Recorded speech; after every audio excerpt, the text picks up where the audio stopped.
Hey everyone, this is Wendy's Parade of Perfume. I'm Wendy. Here on my channel, I just talk about the perfume I have on my shelf and what I'm wearing and what I'm thinking about and what I'm doing.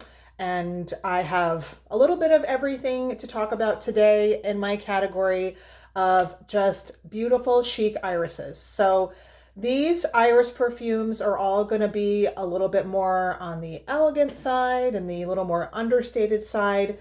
I have, as usual, I have new, I have old, I have niche, I have designer, I have it all, as long as it's on my shelf.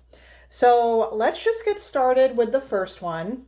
This is a perfume, one of the million trillion My Way flankers from Armani. Now this is the, speaking of this is the perfume, this is the Parfum version. I'll be honest with you, I have no idea what the other one smelled like. I think that there's a lot of perfumes in this line.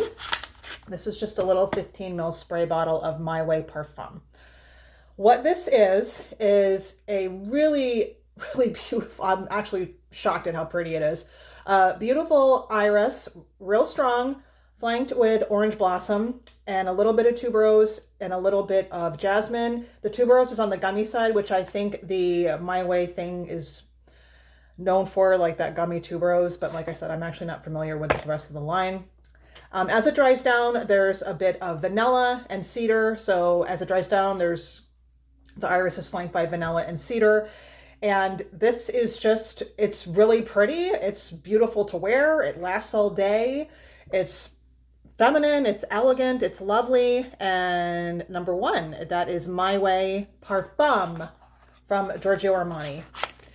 I don't even remember why I picked this up. I think I just saw that big iris icon on the Fragrantica notes and I was like, oh, I didn't know that they had an iris one, and apparently they do. Okay, so keeping with more designer, this is one of the, you'll have to forgive me, I'm not very good with all these flankers sometimes. Burberry, Brit, Rhythm, For Her, Eau de Toilette. Let me see if I'm right. Burberry, Brit, Rhythm, For Her. Oh my gosh, I got it right. Burberry, Brit, Rhythm, For Her, Eau de Toilette. Now, this iris is flanked by peony. So it's a pretty floral iris. And it's also flanked, admittedly, by a bit of laundry detergent. However, what makes it elegant and what makes it, I'm of two minds about this, because this whole clean girl thing, I don't know if I'm into the, I don't know how I feel about that yet. But anyway, if you're into the clean girl aesthetic, this is really lovely, and it does have more of an iris laundry detergent. Like, you're so rich you can bathe your laundry in iris laundry detergent. But that said, this is a good, dare I say, workhorse of a perfume where, you know, you could wear it to work, you can kind of wear it everywhere. It smells good, it's not going to offend anyone, and it will add a touch of elegance to your day. So that is one of the Burberry, Brit, Sheer, Rhythm, etc., flankers, blah, blah, blah. Okay, so another designer. Here we have Estee Lauder Tenderlight. This perfume is rather simple.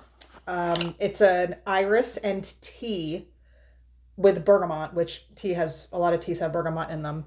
But so Tenderlight is, first of all, it is light. It's a very light iris, and the bergamot is light, the tea is light, the iris is light, but it just, I don't know, it's just understated, it's pretty, it's chic, it's elegant to wear.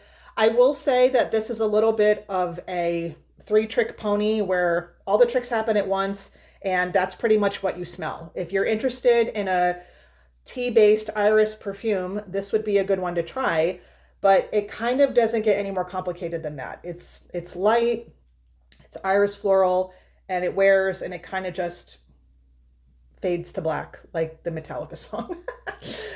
But that being said, sometimes I don't actually need to wear something that's super musky or grating, and I don't mind if my perfumes just fade out a little bit. So that is Estee Lauder Tenderlight. And just an aside, it's 2025, and Estee Lauder, I think, is discontinuing and dumping all these. So these are real cheap on the gray market, if anybody had their thoughts about that. So I guess this is another parfum. So this is the Parfum version of Caleche. Now, Caleche, Eau de Parfum, and Eau de Toilette, they're some of my favorite perfumes, like ever. So I have a little bottle of the actual Parfum. And this is an ice cold iris. This is iris with Narcissus and a little bit of leather, but it's like cold leather. I don't know how else versus hot leather. I don't know. But the iris is like chilly. It's green. The Narcissus blades are green and cold. There is just a frosty soul to this iris perfume. And this will make you like the untouchable iris. And this one too, just because it's a Parfum concentration doesn't mean that it's loud or that it's complicated. It's just rather dense. And sometimes I wear this on its own, and sometimes I will do a little dab of this with my Caleche just to add some of those chilly notes to it. But yeah, I have to be in the mood to wear this. But Iris Narcissus Caleche Parfum. Let's put you aside. Guess we're gonna go back and forth here. I'm all over the place per usual. This is from Parfums d'Empire. This is LeCri. Now, LeCri, I'm not used to these squat bottles. Their old big bottles used to be in these tall tumblers, which I love myself a good perfume tumbler.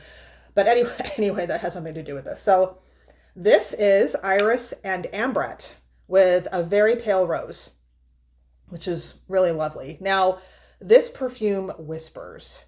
When you spray it on, you really almost have to pay attention. This is not a grab and go perfume. This is if you're having a cerebral, thoughtful day perfume. So backing up, when you spray it on, the Ambrret, it kind of billows a little bit and you'll get these essences of like pear and fruit, because Ambrret can smell a little fruity, but they're light, they're pale.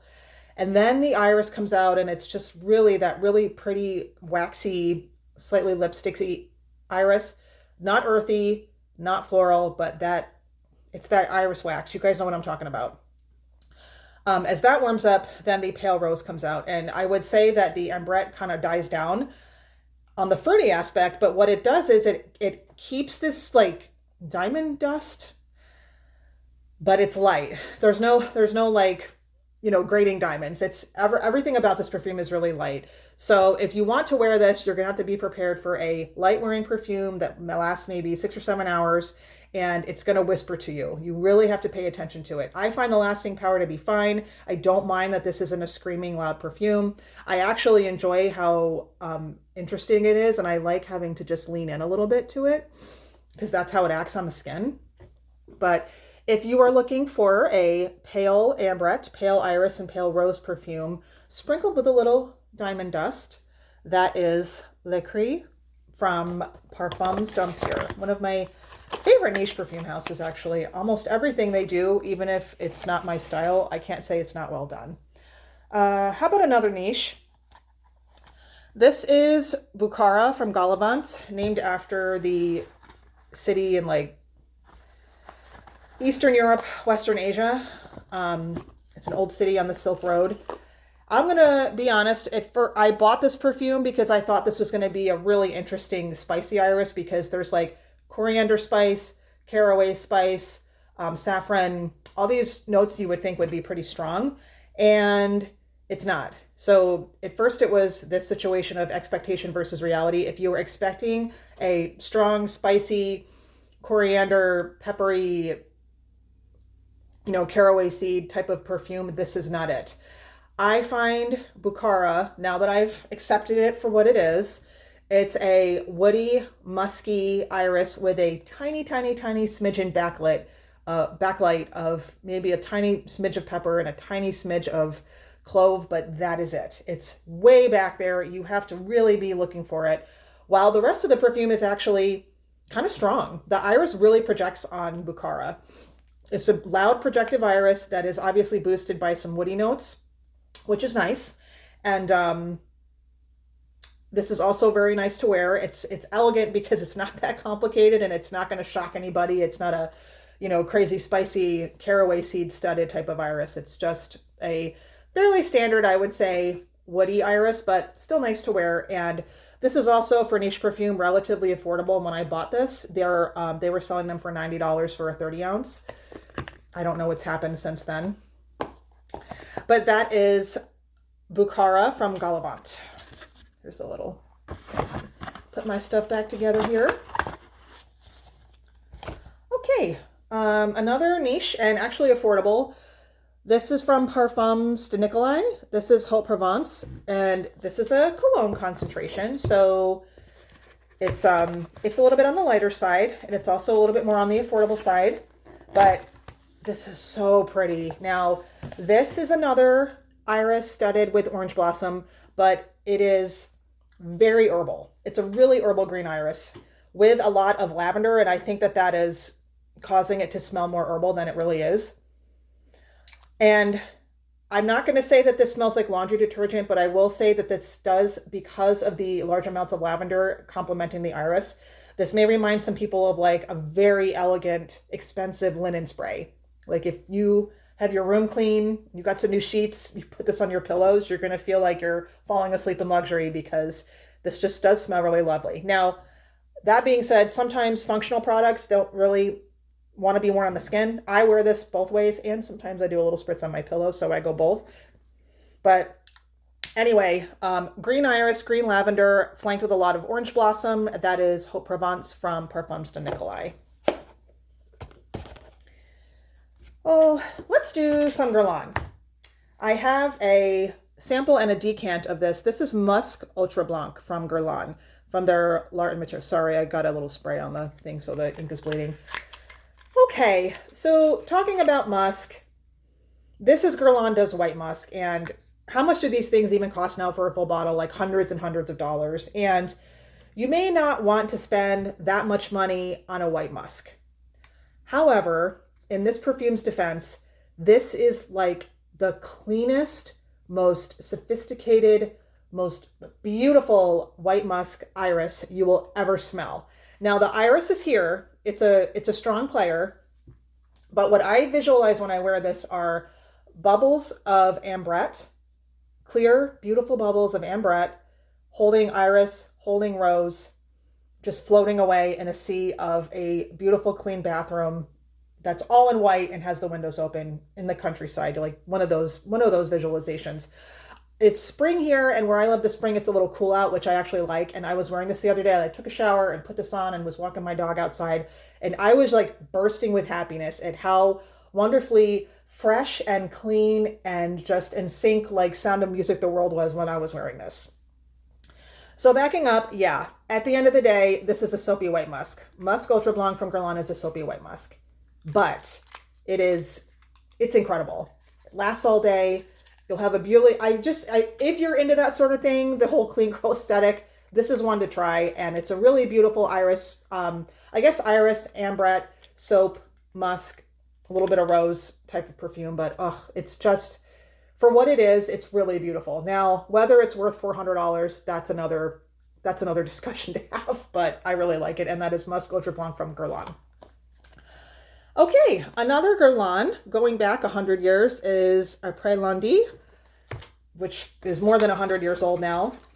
This is very elegant, very light, very easy on the senses. It's not heavy at all. Now, this iris is complemented by a little splash of carnation, a little bit of violet, and a little bit of violet powder. And that's pretty much the whole thing. Originally, this was supposed to be some sort of like rain-washed flowers in a garden type of perfume, which I don't get that. But this is a really, really, really understated, low-key, sophisticated iris. 2 sprays of this, and you'll just have a little antique scent bubble of iris and violets just dancing all around you. And I really liked wearing this too when I want something a little bit lighter. Just got this last year, and it was worth the wait. Anyway, that is Apres from Guerlain. And just as an aside, if you're someone that does not want to spend a lot of money on a perfume that doesn't last or has terrible performance, I would think twice about this, because this lasts maybe a couple hours on my skin, and no one else is going to smell this. No matter how much you try to put on, no one else is going to smell this. Okay, another classic. Chanel No. 5. But the low version. Yes, red is my favorite color, so I sprung for the red bottle when it came out 5 or 6, 7 years ago. So this, another pale, pale, pale rendition of Chanel number 5. Now I have old, dirty Chanel number 5. I like that. I like that dirty, dirty Chanel number 5. This is clean girl Chanel number 5. This is bergamot, the regular jasmine and rose heart. But really, what really sticks out on me on this version is actually the iris. I find this to be predominantly an iris perfume once it starts to dry down on your skin and the citrus notes disappear. And, you know, it's Chanel one number 5. What can I say? If you want a spray of elegance, this is a beautiful iris version of Chanel number 5, which is Chanel number 5 Low. And the clear bottles are the same. This is just a limited edition bottle that I happen to spring for, I guess. So let's end on 2 actual perfumes that are marketed to men. Men can be elegant too. And also, if you think it smells good, just wear it, right? I do not have the box for this anymore. I don't know if this is in production anymore, but this is from Miller Harris, and this is Terres. This does straddle the line a little bit, and this is truly a niche perfume because it's really interesting.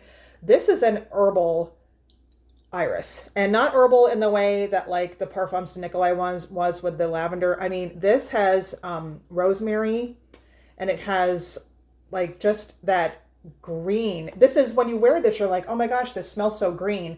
But it's not from galbanum and it's not from grass. It literally is from like kitchen herbs. It's kitchen herb green iris. Imagine that. That's kind of different. And I like it. Obviously, I've had this for a long time, but every year, I don't want you to go away. Okay, I'm not going to cry over things getting empty. It's not empty. Look at that. I have 3/4 of a bottle left. What am I talking about? Anyway, Terres. It's a green herbal, kitchen herbal iris perfume, and it does dry down a little bit dark. There's a dark patchouli base. No ISOE super, none of that. It's like a little bit of patchouli and a little bit of oak moss, so it's slightly oak mossy. And this is just wonderfully earthy and different. Doesn't wear loud, but this is just really, really pretty. I believe this is maybe it wasn't even marketed to men, but this is not particularly feminine, but I think that this is elegant. I think it's unique. I think it's different. And that is Terres from Miller Harris. Oh, I guess I'm ending on a Prada. This is one of the Prada Oh, this is dusty. Oh dear, I am so sorry. This is one of the Prada L'Hommes. This is Prada L'Homme Intense. I don't have the original one. I've never smelled it. Ugh, man, I love this one. Oh, I love Prada though. This does not really smell like Infusion d'Iris, but this is kind of the slightly amped masculine version of Infusion d'Iris. So this is iris with a bit of chocolate patchouli and a little bit of spice. I smell some cardamom in here. I don't even know if that's a listed note, but this is definitely a darker iris. But per, Daniela Andrea, she makes these lovely, elegant perfumes. So there's always a little bit of soap in there. It's always a little bit clean. It's always understated. So there's nothing that's like projecting like crazy. Some people compare this to DHI, Dior L'Homme Intense, but I don't know what to think about that. I don't know. I think I've only smelled that a few times.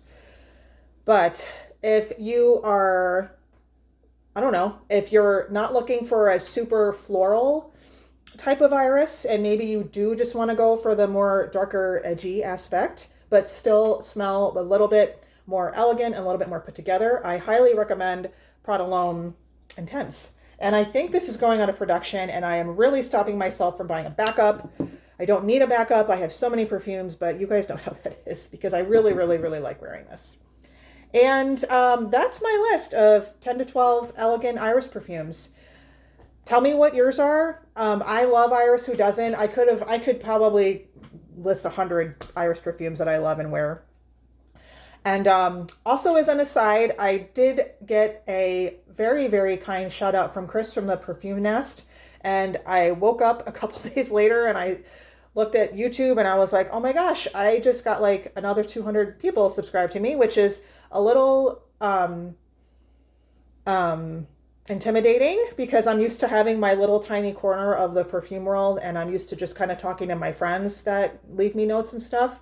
But thank you, Chris. That was really nice of you, and I appreciate it more than you know. I was kind of shocked listening to all the nice things that you said, so I appreciate that. Thank you very much. And anyway, even if you're not into iris perfumes or not into these perfumes, just let me know how you're doing and what you're thinking, and I will see you guys next time. Have a wonderful day. Bye-bye.